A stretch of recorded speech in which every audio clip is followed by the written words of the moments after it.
Bismillahirrahmanirrahim.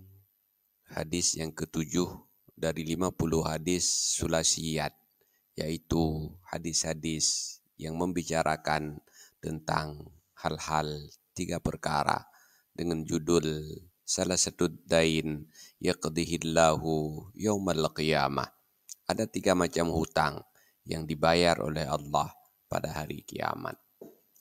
Dalam sebuah hadis yang diriwayatkan dari Abdullah bin Amr bin As radhiyallahu an, beliau berkata, qala Rasulullah sallallahu alaihi wasallam, telah bersabdalah Rasulullah sallallahu alaihi wasallam, innad daina yuqda min sahibihi yaumal qiyamah iza mata.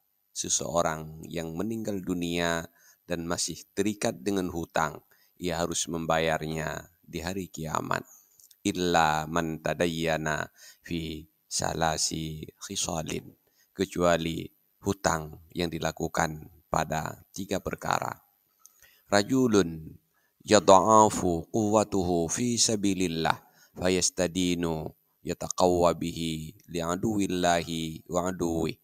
Pertama, seorang lelaki yang lemah fi sabilillah, lalu ia berhutang untuk memperkuat dirinya menghadapi musuh Allah dan musuhnya. Warajulun yamutu indahu muslimun la yajidu ma yakfunuhu wa yuwarihi illa biddain. Yang kedua, seorang lelaki yang mendapatkan seorang muslim meninggal dunia sementara tiada biaya untuk kafan dan penguburannya, lalu ia berhutang. Warajulun khafallaha ala nafsihi al-usbata fayanqiha khasyatan ala dini. Yang ketiga, orang berhutang untuk menikah karena ia takut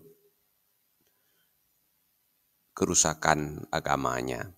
Fa innallaha yaqdi an haula'i yaumal qiyamah, maka Allah akan membayar hutang 3 macam tersebut pada hari kiamat.